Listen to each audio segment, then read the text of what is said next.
Halo Healthies, welcome back di Podsergi, podcast seru radiologi.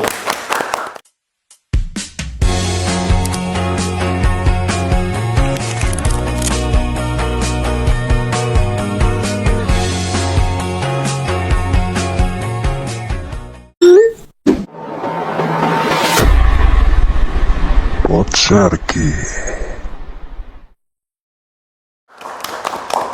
Aku, Rafli Ardiansyah Hermanto. Dan aku, Sufia Denisa. Hari ini tuh kita mau ngebincangin nih, mau nanya-nanya seputar kemarin tuh lagi viral nih di Betul, dunia ada yang lagi happening banget ya. di dunia kesehatan nih. Kita mau bahas tentang radiologi. Yaps, betul, Apa teman-teman. sih radiologi itu? Apa ya, sejauh kita tahu sebagai orang awam mungkin radiologi seputar ronsen ya. Pada kali ini kita berdua sudah kedatangan tamu istimewa. Dan berikut tamunya yaitu Ibu Dartini, Sarjana Kesehatan Masyarakat. Baik Ibu, bagaimana kabarnya Ibu hari ini? Alhamdulillah baik, Mbak Sofi, Mas Rafli. Terima kasih atas undangannya di Podsergi yang luar biasa. Dan ya, oke Ibu langsung saja nih. Sebelumnya mungkin kami sebelum masuk ke radiologi itu sebagai orang awam tahunya radiologi itu seputar ronsen, CT scan, dan mungkin MRI. Boleh dijelaskan lebih lanjut apa itu radiologi Ibu? Baik, mungkin sebelumnya saya sapa-sapa dulu ya untuk seluruh pengikut di Podsergi luar biasa. Di hari Kartini ini ya, kita menggunakan baju nasional, kemudian cantik Mbak Sofi dan Mas Rafli yang luar biasa. Saya sapa dulu semuanya. Assalamualaikum warahmatullahi wabarakatuh. Untuk sahabat semuanya, terima kasih bisa bergabung di Podsergi untuk kali ini. Jadi memang kadang-kadang orang radiologi itu sudah takut duluan. Radiologi radiasi. Jadi radiologi adalah salah satu cabang ilmu kedokteran di mana manfaatnya adalah untuk menggambarkan seluruh organ tubuh manusia. Tujuannya adalah untuk membantu diagnosa penyakit ya. Untuk awal-awalnya memang hanya menggunakan radiasi elektromagnetik, tapi untuk saat ini sudah berkembang pesat. Ada beberapa modalitas atau pencitraan yang sudah menggunakan di luar radiasi, misalkan ada USG, MRI, ya, kemudian yang kaitannya dengan radiasi juga sudah berkembang ke kedokteran nuklir, PET, CT dan sebagainya. Perkembangan di bidang radiologi itu sudah luar biasa untuk saat ini. Walaupun pada kenyataannya memang kalau di Indonesia itu jauh tertinggal, tetapi di Indonesia ini untuk saat ini sudah mulai mengikuti perkembangan yang ada di negara-negara lain seperti itu. Berarti untuk radiologi sendiri itu masih bagian dari dokter nggak Ibu? Betul, ilmu kedokteran. Jadi merupakan bagian dari ilmu kedokteran. Betul sekali. Nah, berhubung tadi masih lingkup kedokteran gitu nih, ruang lingkup radiologi itu di mana saja sih Ibu? Kalau di kedokteran kan luas ya, sebagian besar ilmu kedokteran kan tujuannya untuk pengobatan ya. Tapi kalau di radiologi malah kecenderungan untuk mendiagnosa. Jadi walaupun memang ada treatment untuk pengobatan juga, yaitu di radioterapi ya. Tujuannya adalah untuk meradiasi sel-sel kanker. Tetapi pada prinsipnya secara umum adalah diagnosa penyakit sebagai supporting atau mendukung diagnosa suatu penyakit. Ya hampir sama dengan laboratorium lah. Tetapi dari sisi lain, sekarang ini untuk perannya untuk yang di radiologi itu sudah luar biasa. Beberapa modalitas itu sudah menjadi gold standar untuk diagnosa penyakit tertentu. Contoh misalkan stroke, kanker, kemudian untuk modalitas misalkan kayak PET CT dan radioterapi itu adalah suatu rangkaian, kalau di radioterapi adalah suatu rangkaian pengobatan, kalau di diagnosisnya itu untuk mendiagnosa. Jadi itu menjadi gold standar untuk diagnosa penyakit tertentu seperti itu. Baik Ibu, untuk jenis pemeriksaannya tersendiri di radiologi seperti apa? Untuk saat ini yang memang di Indonesia adalah yang pertama adalah radiografi konvensional, baik yang non kontras maupun kontras. Kemudian ada pencitraan CT scan, kemudian ada MRI, kemudian sama-sama kontras tetapi khusus untuk intervensional itu juga ada, terus kemudian lagi ada di radioterapi, kedokteran nuklir, kemudian di radioterapi sendiri itu atau di kedokteran nuklir sendiri ada PET CT, jadi ada juga beberapa yang memang tidak ada menggunakan radiasi, salah satunya selain MRI juga ada USG, itu yang memang berada di lingkup radiologi itu yang sekarang ini ada, seperti itu. Jadi radiologi sendiri itu mencakup banyak aspek banget ya di dunia medis gitu ya. Betul. Nah, peranan radiologi di dunia medis sendiri itu kan tadi buat ngediagnosis. Ya, betul. Jadi kita sebelum melakukan tindakan kita ke mungkin poli, namanya di rumah sakit apa nih Bu? Poli atau instalasi radiologi biasanya. Instalasi radiologi. Instalasi radiologi ya. Nah, berarti kita sebelum mungkin sehabis cek laboratorium gitu mungkin kita ini dulu nih melakukan ronsen dulu ya. Tidak mesti seperti itu. Jadi gini, pemeriksaan di radiologi itu tidak boleh sebagai seorang radiografer melakukan pemeriksaan tanpa ada surat permintaan dari dokter yang mengirimkan pasien tersebut. Jadi tidak bisa kemudian seorang pasien datang langsung ke radiologi, saya mau minta di ronsen, tidak bisa. Jadi dia harus ada permintaan atau pengantar dulu dari dokter pengirim. Bisa dari berbagai spesialis atau dokter umum bisa. Tapi tidak bisa kemudian pasien datang langsung minta ke radiologi untuk dilakukan pemeriksaan radiologi, nggak bisa. Jadi itulah salah satu ketentuan atau standar seorang radiografer tidak boleh melakukan tindakan tanpa ada permintaan pemeriksaan dari dokter pengirim, seperti itu. Harus Jadi, ada isinya dulu nih Bu. Ada permintaan pemeriksaannya dulu. Jadi itu adalah SOP-nya seperti itu, SOP-nya seperti itu. Gitu. Baik Ibu, untuk prospek kerja di era digital sekarang ini dan teknologi kan terus berkembang Ibu, itu bagaimana ya Bu? Kalau lulusan radiologi itu untuk saat ini, alhamdulillah sampai dengan di Prodi Radiologi Purwokerto kan ini tahun ke berapa ya? Angkatan keberapa yang terbaru itu? Kalau untuk 17. sendiri, Kamu 17. Berarti nanti tahun 2025 adalah ke 18. Berarti kalau umur remaja itu sudah manusia itu sudah remaja ya, ibaratnya seperti itu. Alhamdulillah selama ini lulusan-lulusan dari kita di Radiologi Purwokerto itu luar biasa, langsung diterima di pasar kerja dengan beberapa upaya-upaya yang dilakukan prodi untuk bagaimana menghasilkan lulusan yang profesional dan memang bisa diterima di pasar kerja. Untuk lulusan itu sendiri itu bisa bekerja di berbagai pasar. Salah satunya adalah radiografer di rumah sakit, kemudian bisa juga aplikan di beberapa vendor alat, kemudian juga bisa di pendidikan, institusi pendidikan, tetapi kalau memang di institusi pendidikan itu butuh peningkatan jenjang pendidikan dulu, tidak bisa D3 langsung, ya, jenjang pendidikan dulu, melanjutkan ke D4, kemudian ke S2, baru bisa masuk ke jenjang pendidikan. Atau mungkin wira swasta, kadang-kadang ada beberapa juga yang dia malah justru sebagai pengusaha untuk suplai atau vendor alat, itu ada yang seperti itu juga gitu ya. Jadi memang begitu luasnya untuk pasar kerja lulusan radiologi seperti itu. Alhamdulillah sampai dengan saat ini lulusan-lulusan itu tidak ada yang nganggur, kecuali itu mereka memang tidak mau bekerja atau mungkin mencari pekerjaan di lingkungan rumahnya sendiri, di mana mereka tinggal di daerah pedesaan yang di situ tidak ada fasilitas pelayanan kesehatan. Kan nggak mungkin, gitu loh. Kan nggak mungkin dia bekerja tetap di situ, sehingga memang mau nggak mau ya harus keluar dari areanya. Tetapi kadang-kadang mereka tidak mau, atau mungkin dia lulus kemudian menikah. Nah, berarti mereka tidak bekerja bukan karena tidak ada formasi, tetapi karena memang pilihannya dia sendiri untuk tidak bekerja. Tetapi kalau formasi, hampir setiap hari itu formasi untuk radiologi itu ada.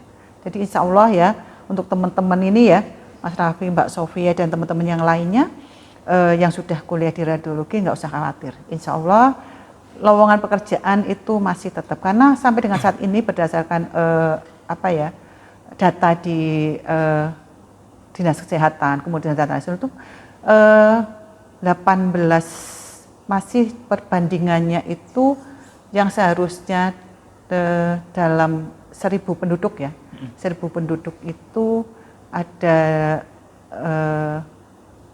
radiografernya itu sekitar untuk di saat ini di Indonesia ya, mungkin perlu saya cek kembali itu nanti ya di siap hari itu radiografer tahun berapa itu sudah sekitar 23.000, tetapi kebutuhan di Indonesia itu masih kurang, sehingga memang masih dibutuhkan.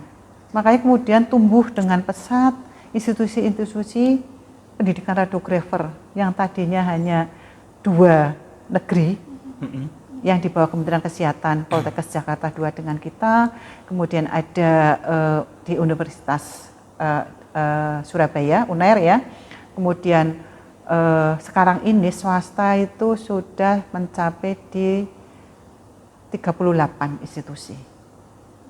Swasta dengan negerinya itu ada baik ya pendidikan di diploma 3, sarjana terapan, kemudian ya kalau yang setingkat pasca sarjana baru satu-satunya di Poltekkes Kemenkes Semarang. Jadi kalau dulu zaman saya itu mau melanjutkan pendidikan itu begitu susahnya. Makanya saya itu melenceng dari yang seharusnya ya, kalau sekarang ini sudah lumayan ya. Ada pendidikan diploma 4 atau sarjana terapan, kemudian ada sarjana atau pasca sarjana ya, magister terapan, diagnostik itu sudah ada. Tetapi kalau dulu itu luar biasa, mau melanjutkan aja itu hanya universitas-universitas tertentu yang bisa menerima dari lulusan radiologi. Kalau dulu keperawatan bidan sudah bisa diterima, kita belum. Jadi prihatin sekali. Makanya kemudian yang namanya lulusan-lulusan sarjana S2 untuk di tingkat pendidikan radiologi itu saat ini itu sedikit dibandingkan dengan keperawatan bidan ya, karena memang dulunya kita juga diterimanya di universitas umum pada saat belum ada sarjana terapan itu juga diseleksi banget, kita tidak bisa terima serta-merta itu loh. Kalau nggak salah itu Bu Dartini adalah angkatan pertama bisa diterima di Undip untuk sarjana kesehatan masyarakat. Jadi sebelumnya itu tidak diterima, tidak diakui sebagai lulusan diploma 3 yang bisa transfer ke sarjana seperti itu. Gitu.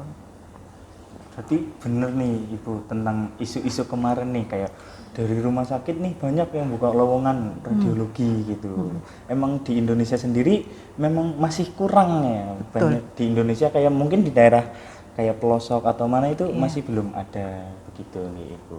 Nah, buat prodi radiologi D3 sendiri di Purwokerto sendiri itu kurikulumnya tuh gimana Bu? Lebih banyak teori atau prakteknya dalam belajar mengajar gitu? Baik, jadi yang namanya institusi pendidikan itu ya Mas, itu bagaimana merencanakan supaya institusinya itu memberikan atau menghasilkan lulusan yang berbeda dengan institusi lain ya. Untuk di Prodi Radiologi Purwokerto sendiri kita mempunyai keunggulan kita adalah di CT scan dasar. Selain memang kurikulum sesuai dengan pendidikan sesuai dengan kurikulum, juga ada istilahnya tambahan-tambahan kompetensi bagi lulusan kami, yaitu untuk di CT scan dasar, baik kepala, torak, dan abdomen. Nah, di Indonesia sendiri kan tadi Ibu bilang ada sekitar 38 ya? Ya, 38 ya institusi, mau baik negeri maupun yang swasta. Nah, apa sih alasan memilih prodi radiologi Purwokerto dibanding prodi-prodi yang lain gitu? Apa sih yang buat kita menarik gitu? Betul. Apa yang membuat kita unggul gitu Bu? Oke, prodi radiologi Purwokerto ya. Betul. Kamu sudah masuk sini tahun keberapa? Kita kebetulan angkatan 17 Bu. Angkatan 17. Jadi gini, prodi radiologi Purwokerto itu dari awal berdirinya memang harus mempunyai spesifikasi khusus ya. Spesifikasi khusus, keunggulan khusus dibandingkan dengan prodi-prodi lain. Kemudian kita dibandingkan dengan prodi lain, kita ada ibaratnya gini, kalau seorang jualan nasi goreng, itu ada nasi goreng biasa, nasi goreng telur, nasi goreng Spesial. ayam, nasi goreng spesial. Nah, di Prodi Radiologi Purwokerto itu menciptakan ibaratnya nasi goreng adalah nasi goreng yang spesial. Spesial itu segala sesuatunya itu lebih enaknya, toppingnya itu. Nah, begitu juga untuk lulusan Radiologi Purwokerto. Jadi di lulusan Radiologi Purwokerto itu secara kurikulum jelas sesuai dengan standar kurikulum yang ada di Kemendikbudristek-Dikti ya, bahwa setingkat diploma 3 itu minimal adalah 110. Kita ada di kurikulum kita ada 2 kurikulum tahun 2020 dan 2024. Yang di 2020 kita ada 110 SKS, yang di kita yang terbaru ada 111 SKS.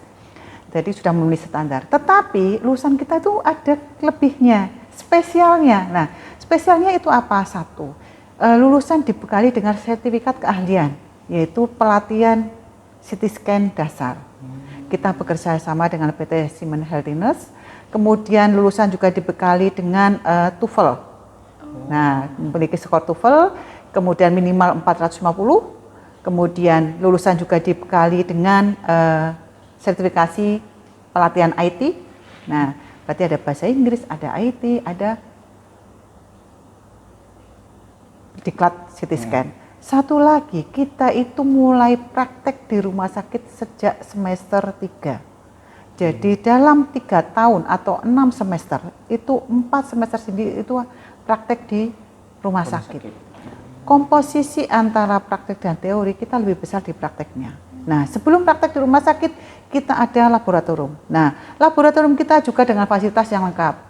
Kita mempunyai pesawat stasioner, kita mempunyai pesawat mobil unit, kita mempunyai CR, yang manual sederhana juga punya, kita mempunyai USG, dari sisi pantem kita pantem lengkap seluruh tubuh, radiografi ya, pantem radiografi, kemudian kita pantem USG pun punya.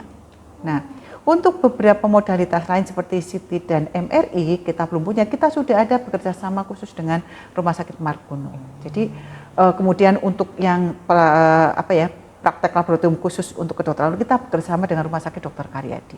Jadi insya Allah semuanya sudah terfasilitasi sebelum mereka terjun ke rumah sakit itu. Makanya itulah kelebihan dari kita, sehingga alhamdulillah selama ini lulusan kita sampai dengan angkatan ke-10 ya, itu sudah bekerja di rumah sakit negeri, swasta, PNS, itu sudah banyak sekali. Perlu kami informasikan, tahun 2025 ini kemarin baru saya dapat kabar luar biasa, di Rumah Sakit Hasan Sadikin, Rumah Sakit Hasan Sadikin, formasi ada 8, 7 dari yang diterima adalah lulusan Prodi Radiologi Purwokerto.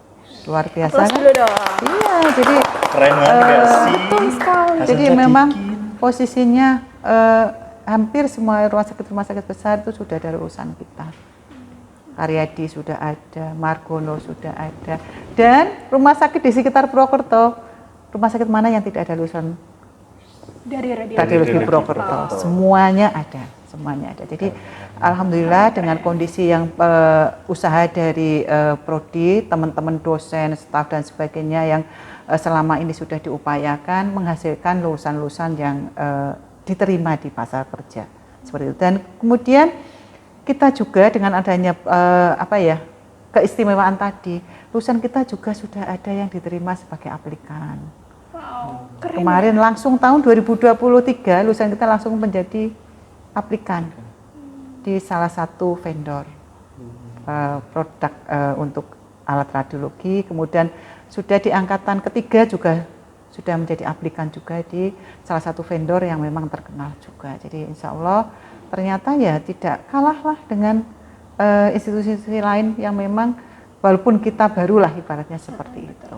Itulah istilahnya kondisi Prodi Radiologi Purwokerto. Jadi tidak usah ragu teman-teman dari lulusan setingkat SLTA baik SMA maupun SMK, ayo bergabung di Prodi Radiologi Purwokerto. Insya Allah lulus langsung kerja.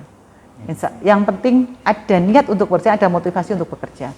Jangan lulus langsung mencari ijazah gitu ya. Jadi kalau mencari ijazah ya sudah berhenti. Tetapi kalau mau mencari ijazah untuk bekerja, insya Allah disinilah tempatnya di Prodi Radiologi Purwokerto gitu ya. luar biasa sekali ya prestasi Iya. dari radiologi Purwokerto ya. Ngomong-ngomong itu soal praktek yang semester 3 sampai semester 6 kan itu istilahnya kayak magang di rumah sakit nih Bu, mencari pengalaman. Itu dikenakan biaya tambahan lagi atau enggak nih? Untuk di Poltekkes Kemenkes Semarang, untuk saat ini kan sudah menggunakan UKT ya. Iya, betul Pak. Jadi kalau sudah UKT ya tidak boleh ada penarikan lain-lainnya Mas. Jadi seluruh biaya rumah sakit kecuali biaya hidup ya, transport itu enggak, biaya kos, biaya jajan enggak ya, karena kan posisinya yang kaitannya dengan masalah kegiatan PBM itu seluruhnya sudah ditanggung oleh Poltekkes.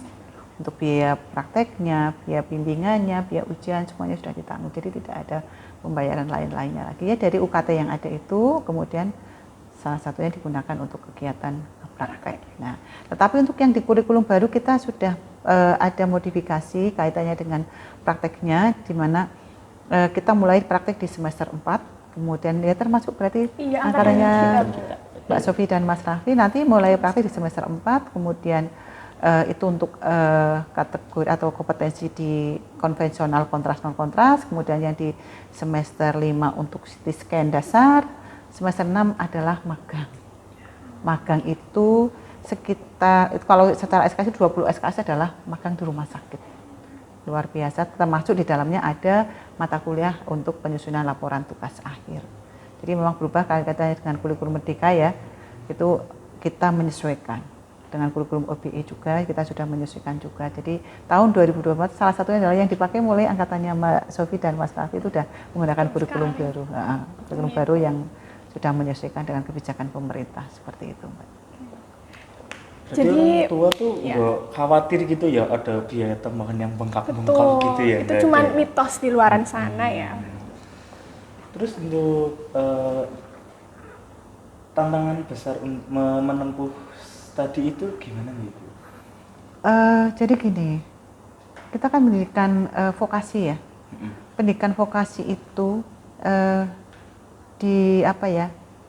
tujuan akhirnya adalah untuk bekerja. Berbeda dengan akademi. Kalau vokasi itu adalah skill yang diutamakan. Makanya kemudian dari kurikulumnya kita sudah siapkan dengan lebih banyak untuk prakteknya. Kemudian dari sisi tambahan-tambahan keahlian praktek baik di laboratorium maupun di rumah sakit itu sudah kita siapkan. Sehingga tantangan terbesar bagi mahasiswa terutama itu harus bisa mengkolaborasikan teori yang dia dapat walaupun tidak begitu banyak, tidak sebanyak praktek, tetapi bagaimana bisa menerapkan di dalam prakteknya itu secara maksimal gitu. Jadi makanya kemudian praktek dari laboratorium kemudian diterapkan di rumah sakit itu bagaimana mahasiswa bisa mengkolaborasi itu gitu, menerapkan itu. Kalau misalkan tidak bisa hanya sebatas pemilahan bahwa ya teori-teori praktek-prakteknya nggak bisa, karena antara teori dan praktek itu saling terkait dan memang saling support. Karena belajar praktek dan teori itu bisa bergantian. Yang ideal memang teori dulu baru praktek. Tetapi pada saat kita sudah di rumah sakit tidak bisa seperti itu. Apapun yang ada di rumah sakit itu harus kita terima dulu. Karena itu adalah pengalaman. Dari pengalaman di rumah sakit itulah nanti akan dikolaborasikan dengan teori yang memang belum dapat pada saat itu. Seperti itu. Jadi dengan kolaborasi pembelajaran praktek teori itu bisa teori dulu atau praktek dulu. Kalau misalkan secara kompetensi memang teori dulu baru praktek. Tetapi kadang-kadang pengalaman belajar itu bisa dari praktek dulu. Yang selama ini mungkin misalkan contoh, di praktek klinik 1 yang kurikulum lama itu kan konvensional, non kontras. Tetapi pada saat di rumah sakit tersebut ada pemeriksaan kontras. Apakah kemudian kita menghindarkan? Nggak mungkin. Ya melihat, berarti ada pengalaman luar biasa di situ. Nanti pada saat balik lagi ke kampus, kemudian ada mata kuliah berkaitan dengan kontras tersebut, ya kita sudah punya pengalaman, dari mahasiswa sudah punya pengalaman tentang itu gitu loh. Jadi memang itulah proses yang sudah diterapkan oleh Prodi dan tantangan bagi mahasiswa ya harus bisa mengkolaborasi itu. Jadi harus balance. Iya, balance. Dan satu lagi gini, yang namanya belajar di kita itu tidak bisa model seperti melupakan mantan. Aduh, itu guys. Sudah lewat yang lalu biar berlalu, nggak bisa. Yang sudah berlalu misalkan pelajaran semester 1 itu tidak bisa kita lupakan karena nanti itu sebagai dasar pada saat praktek di klinik pertama gitu loh.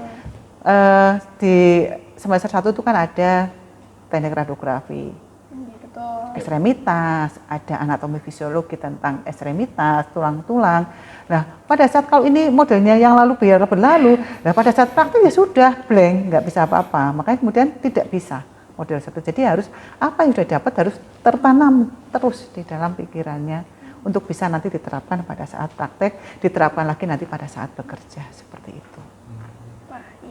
Oke. Jadi untuk pesan dari Ibu sendiri untuk anak-anak yang kalian semua nih guys, dari SMA, dari SMK, yang masih bingung memilih jurusan, dari Ibu tersendiri mungkin ada tips dan pesannya? Baik, jadi gini, selama ini mahasiswa baru, setiap kali saya tanya mesti gini, Mbak, Mas, kenapa masuk radiologi? Kadang ada yang dipaksa, ada yang keinginan sendiri, tapi mesti ada embel-embelnya. Iya, tapi sebetulnya saya takut, Bu. Radiasi itu katanya bisa mandul gini dan gini. Jadi sebetulnya apa? Kerja dimanapun itu tetap ada resiko. Tetapi resiko itu kan ada pengendaliannya. Begitu juga di kita. Jadi nggak usah khawatir. Dari teman-teman semua anak lulusan dari SMA yang memang rencana mau masuk ke radiologi nggak usah khawatir. Jadi insya Allah aman. Aman. Karena apa? Pada saat kita kuliah, pada saat kita bekerja itu adalah sesuai dengan prosedur. Kalau sudah sesuai dengan prosedur, kita itu adalah 0. Terima. Kemudian satu lagi, juga ada pengendalian resiko yang memang pada saat kita bekerja itu sudah ada standarnya. Satu, dari sisi ruangan sudah distandarkan. Bahwa kita pada saat bekerja itu berada di balik tabir untuk expose-nya. Apabila terpaksa harus berada di ruangan, menggunakan alat pelindung diri. Itu. Jadi kemudian lagi kita dipantau dosisnya. Ada pemantauan dosis personal. Menggunakan alat monitoring dosis personal. Ya selama ini biasanya menggunakan TLD atau dosimeter saku biasanya kalau di radioterapi. Kemudian lagi juga ada, nah ini yang biasanya di Mary oleh profesi-profesi lain. Kita ada yang namanya pemilihan tunjangan, yaitu tunjangan bahaya radiasi. Nah, tunjangan bahaya radiasi adalah sebagai kompensasi dari kemungkinan efek radiasi. Tetapi pada prinsipnya gini, radiasi tetap berbahaya, ya kan? Makanya kemudian bagaimana mengupayakan supaya radiasi itu adalah yang diterima oleh pekerja adalah serendah-rendahnya. Kalau bisa 0. Tapi kalau 0 mutlak biasanya sih nggak bisa, mesti suatu saat kita juga harus melakukan pelayanan kepada pasien, kemudian harus mempegangi pasien dan sebagainya apabila tidak ada keluarga. Itu jangan kemudian menghindar juga jangan. Karena sebenarnya nggak usah takut lah radiasi. Radiasi bisa kita kendalikan. Seperti itu. Jadi untuk seluruhnya yang mau masuk radiologi tidak usah takut. Tidak usah takut mandul, tidak punya anak, tidak usah. Karena selama ini pengalaman dosen radiografer anaknya banyak. Gitu ya. Jadi nggak usah khawatir gitu ya, malah justru pada bingung loh kok anaknya derindil kayak gini misalkan seperti itu. Jadi maksud saya segala sesuatu resiko, ada resiko tetapi resiko itu bisa dikendalikan seperti itu. Oke. Jadi nih teman-teman nggak usah takut nih ada mitos mandul-mandul gitu, nggak ada.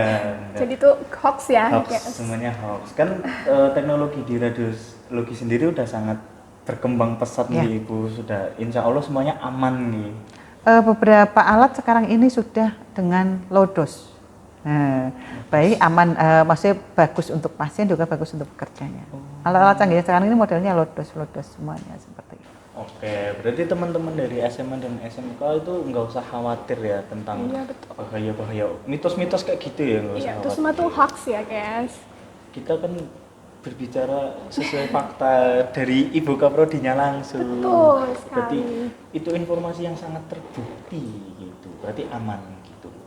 Oke, jadi untuk kalian semua yang masih bingung jangan ragu untuk masuk ke prodi Prodi radiologi Purwokerto.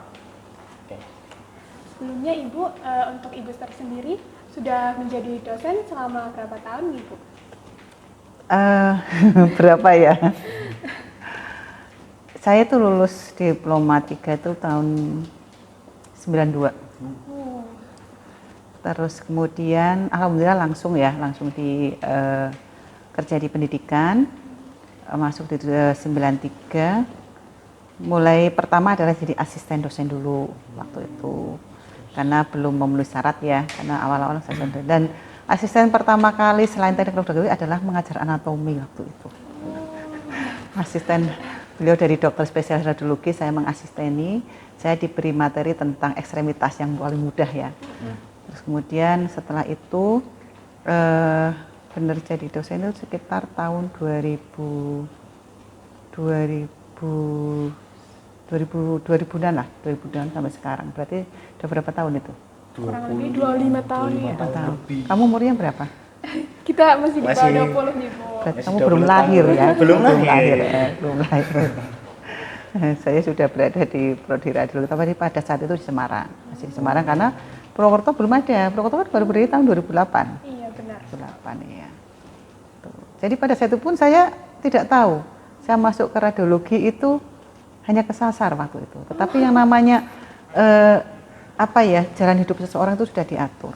Pada saat zamannya Bu Rati ini kan modelnya kan pengennya yang cepat kerja ya, sama mungkin ya. Memilih radiologi, pendaftaran ada keperawatan, ada radiologi. Keperawatan banyak banget yang daftar karena yang lagi tren ya. Saya masuk ke radiologi, cari sana aja yang sedikit lah daftarnya, males ngantri. Diterima, sudah. Tapi waktu itu saya juga mendaftar di UTBK Mbak, tapi jadi guru. Nah ternyata karena memang Allah sudah mentakdirkan bahwa berarti ini harus ngomong di depan kelas, walaupun muter ya tetap jadi guru gitu ya. Itulah aja. Makanya kemudian kemarin cepat saya sampaikan ke teman-teman yang baru masuk ya, tolong kalau memang sudah berdoa, sudah istikharah, kemudian diterima kok di radiologi, sudah didalami dulu lah, tidak usah kemana-mana dulu. Mungkin juga itulah memang jalan yang memang bisa ditempuh, kemudian nanti akhirnya bisa ke cita-cita yang pertama, seperti itu. Jadi sudah 25 tahunan di depan kelas ngomong. Seperti itu, Mbak. Sudah sangat lama sekali. Ya. Untuk Ibu tersendiri kan ini menjadi dosen di Prodi Radiologi Purwakarta, Ibu. Pengalaman menarik apa sih, Bu, yang telah Ibu dapatkan dari sekian banyak mahasiswa dan pengalaman Ibu sebagai dosen di Prodi Radiologi Purwakarta? Yang menarik banyaknya variasi dari tipe mahasiswa yang berbeda-beda. Setiap tahun ada kelompok geng Z, geng apa itu ya ibaratnya itu sangat berbeda sekali karena pada saat saya kuliah dengan adik kelas dengan akhirnya ke angkatanmu itu sangat berbeda sekali.